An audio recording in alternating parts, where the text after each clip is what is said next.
Welcome to Life is for Living. I'm Kylee Buckley and I'm here with David J Riddell from the School of Living Wisdom. Today, David, let's talk about survival kits. When the coping device is actually more dangerous than the threat itself. Whatever simply hides the pain will never actually heal it. Can you just talk into what survival kits are? Well, they began with Freud and his concept of defense mechanisms to avoid pain and emotional pain that we really can't stand. So, the survival kit, if you like, is a variation of the defense mechanisms, and they are how you cope when you're not coping very well. And they are usually quick fixes. Survival kits may be effective or ineffective, but children grab a survival kit to stay on top in their world.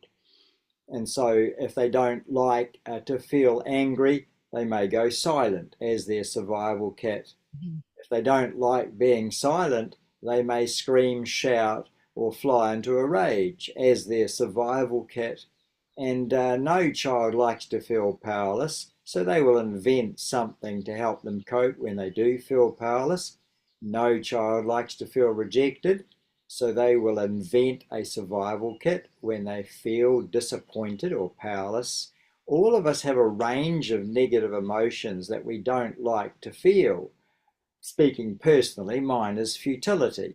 I don't like to feel that my day's work has all been for nothing, or even my morning's work has all been for nothing, or even the thing I did for the last 10 minutes has all been for nothing. And so that has engendered many undesirable characteristics and habits in my life. And by making friends with those unbearable feelings, I've found that the need for the survival kit rapidly drops away. So we can think of survival kits as a symptom of a deeper problem. We can think of defense mechanisms such as rage, frozen rage, depression. We can think of anger and violence. We can think of fantasy and withdrawal. We can think of sexual addictions or destructive lifestyles as all ways of coping with a horrible, horrible feeling that you just don't want to feel. And you end up running away from it, really. Mm-hmm. And the problem is that when you were a child, they kind of helped, they kind of worked, they took the pressure off. People got off your back that had been harassing you and left you alone, or people liked you more because you were becoming a pleaser and you never said no or resisted anybody or put them in their place. And again, it's just children looking for ways to hang on and cope with life. And as a psychotherapist, my job is to help adults go back and have another look at that moment when they took a wrong path, when they started a wrong habit, to have a think about whether or not yelling is really the best way to resolve an issue, avoid disappointment, or get what they want. Mm-hmm. To rethink their sexual awakenings and what they did to cope with feelings of being used or abused or rejected, to revisit that fight, that trauma, that parents' breakup, and to look again at what you learnt to do once your daddy left home or your mummy left home. What did you learn to do to comfort yourself? Did you rock yourself to sleep? Did you sing? Did you lose yourself in fantasy or in novels? Or how did you get by?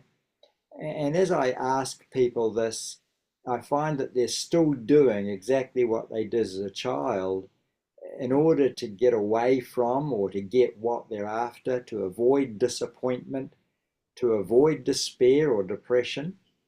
And then we can ask that incredible empowering question that Dr. Phil has adopted over the years: how is it still working for you? Because they date. Defense mechanisms age, they go out of fashion and they go out of usefulness. And if you're still doing them, you'll still be getting what you've always got. The problem is the child's brain has never reassessed them, has never said, is this still working or is this outdated now? So I spent a lot of time helping people identify their survival kits, folding them up in a pile and putting them aside, because now they've got negotiation skills, now they've got budgeting skills, now they've got goal setting skills, now they've got trust skills. They've got skills now they never had back then, but often the inner child does not realize or recognize that and doesn't call these survival kits redundant as they should. So there's a time to revisit the traumas of childhood and to revise the tricks and the kits that you cobbled together to cope, and then to relinquish them altogether. And that's the work of psychotherapy. That's what we do. And the results will always mean life will improve. Life will improve when a single belief is challenged and turns out to be a misbelief, and that misbelief is replaced with truth. Truth always makes your life better. Survival kits usually make your life worse. I hope this is all making sense, Kylie. It does to me, and it does to thousands of my clients. It does. Well, let us visit some of the survival kits. We've got pleasing, rescuing, the inability to refuse. Well, you know, we all learnt to please at some stage in our lives.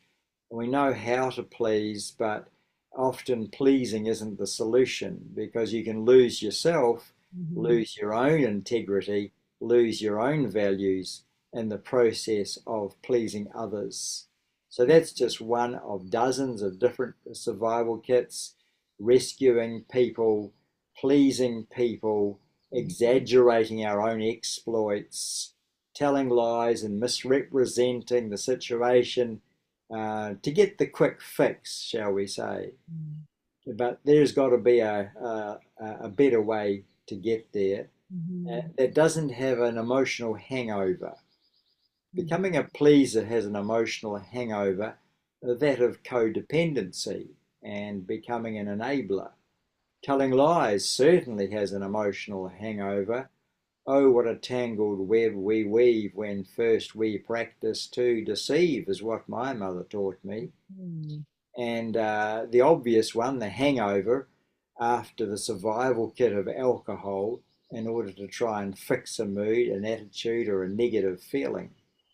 So we don't have to go too far before we stumble over these false comforters, because that's exactly what they are, Kylie. They're false comforters.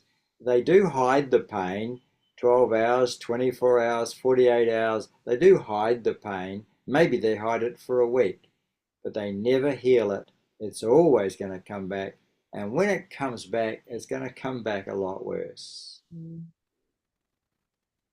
Okay, number 2, sulking, by emotionally shutting down and withdrawal and hurt silence. Well, you hurt me. I have to withdraw. I have to stop liking you. I have to stop cooperating with you. I have to stop talking to you. I have to stop being around you. And that's quite difficult if I live with you. Not so bad if I can quit the job or quit the flat or move out of the office. But if I live with you, what am I going to do? Sulking isn't going to take us anywhere except up and no exit. And so what we've got to do with that one is replace it. We replace silence with counter propositioning. We replace pouting with negotiation. We replace clamming up or blowing up with assertiveness. And so with assertiveness skills, you don't need to clam up. You don't need to blow up. Assertive people don't even get angry. And if you know an angry person who claims to be assertive, they're kidding themselves. They wouldn't need to get angry if they'd already said what's wrong, what needs to be done about it, and what's going to happen if nothing is done about it. That's assertiveness. And when you're good at assertiveness, your anger is made redundant. If it was a dog, it would lie down and be quiet. Make your guard dog redundant by becoming assertive. That old survival kit is out of date now. By refusing to grow up, preferring to remain childlike and dependent. Well, we've got a couple of options here. We've got the Peter Pan syndrome, the boy who never grew up. Or we've got the Tinkerbell syndrome, the girl who never grew up. And there's all kinds of ways of sliding into arrested development. But arrested development is telling the world that I'm facing something I haven't got a clue how to process. I don't know how to deal with it. I don't know what to do about it. So I'll just avoid the responsibility of it, or I'll run away from it, or I'll tell lies about it, or I'll drink up large so I can forget about it. And Peter Pan and Tinkerbell and Peter Pan do not have enviable lives, I can promise you that. Arrested development means that there's still a child in a world of adults, and they're in trouble, real trouble, because you need those adult skills to function in an adult world. When people avoid responsibility, they have to avoid promotion. They have to avoid chasing more responsibility, and therefore they go without the increase in rewards and remuneration that goes with that responsibility. So you can really limit your life if you don't want to become an adult, and you'll certainly be less and less attractive, more and more disappointed to your children and to your spouse if you're demonstrating to them that really you're a child in an adult's body. Does that all make sense? It does. Yep, it does. Being thin-skinned, readily taking offence when none was ever intended. What do you mean by asking me that question? Have you got ulterior motives? Are you out to hurt me? That was insulting. I felt belittled by that. Are you sure that you're not putting me down? That remark hurt me terribly, is the kind of response you might get from somebody who's just thin-skinned. And really, what they're advertising is that they've never individuated properly. Not individualized, that's something different. They haven't individuated properly, Kylie. They're demonstrating and advertising to the world that they're not yet on their own 2 feet because they haven't yet settled a very important question. And the question is, am I okay or aren't I? Am I all right, or do I need every person to respond to me politely, nicely, kindly, appreciatively, respectfully, never tease me? Oh, no, you never tease a thin-skinned person. There's always room to take offence in a tease, isn't there? So these guys have never had the corners rubbed off them. They've never got solid in who they are and what they're worth. Their mind doesn't know how to back them. It only knows how to take offence. And so this becomes a crucial matter in pre-marriage counselling. Have both these two parties to this engagement actually got on their own 2 feet yet? Because if one of them is too thin-skinned, and if one of them has not settled this issue of their acceptability, shall we say, then they're going to misconstrue comments. Molehills are going to turn into mountains. They'll take offence where none was intended. And boy, it's going to be an interesting marriage. Actually, I shouldn't say that. It's going to be an unhappy marriage. Because every time a comment is twisted, a tone is misinterpreted, a meaning is misconstrued, we've got another argument on our hands, more strife and tension in the home. Children hate to hear their parents arguing, and parents have to tiptoe around each other. And you know, I think 3 years running, the Otago University Bookshop's #1 top seller was called simply Stop Walking on Eggshells. And it was written for the borderline personality disorder spouse. the spouse of the crazy maker, needed a book called Stop Walking on Eggshells, because that's how you have to work. That's how you have to work around them. You've just got to tiptoe around them in case you send the wrong message. It's hard work, it's not fun. And consequently, in pre-marriage counselling, that's a compulsory visit to that stop to find out what's going on there and what's needed. Mm-hmm.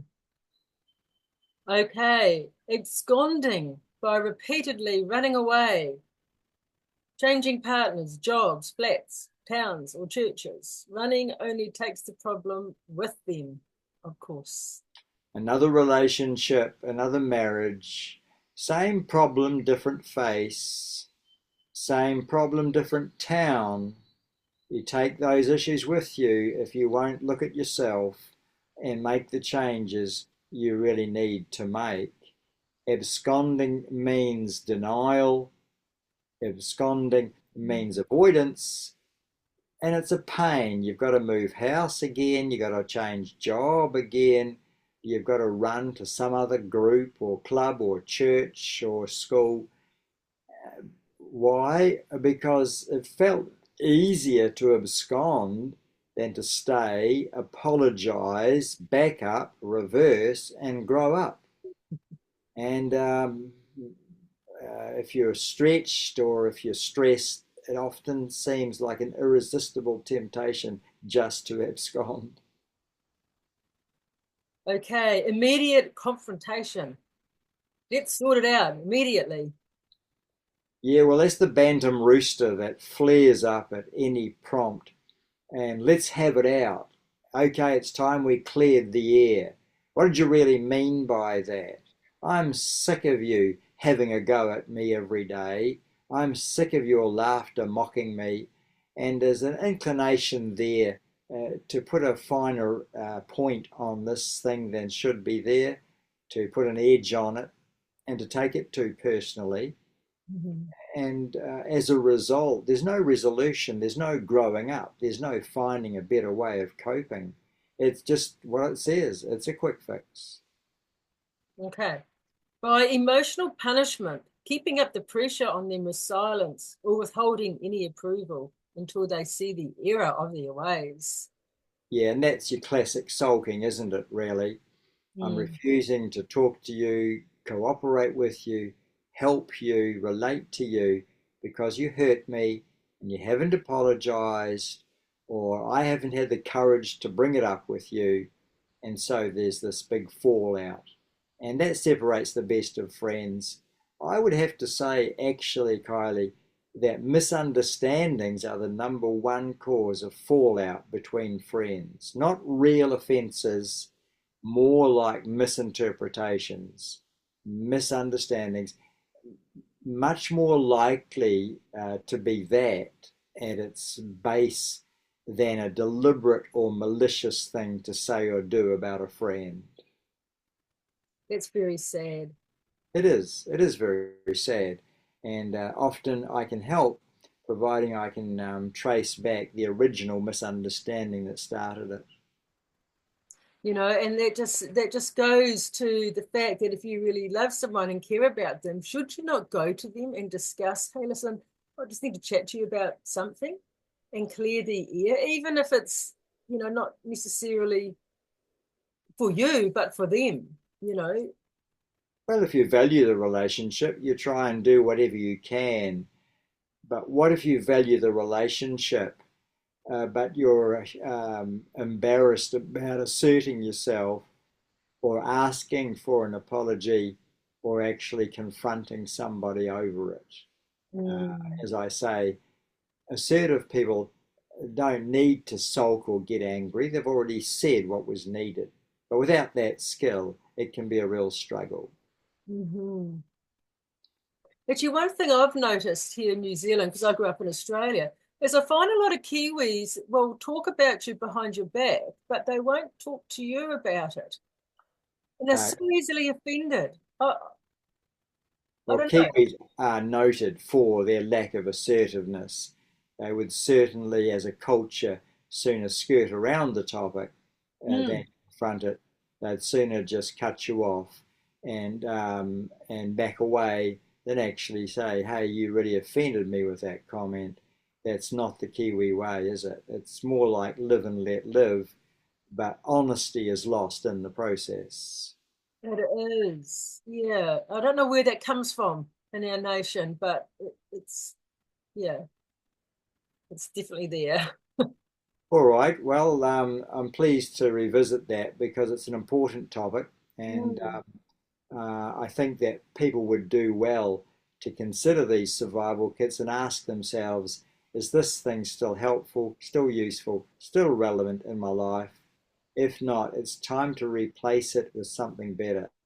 mm. What's the skill I'm missing? That means I can now replace that habit that's left over from childhood. Excellent. Let's leave it there and we'll do another session on these because there's more of them. And I think it's very, very good, Good. David. Look forward to it. It Thank you. is. Okay, we'll leave it there, but we're going to have another session on survival kits with David Riddell. Bye, everybody.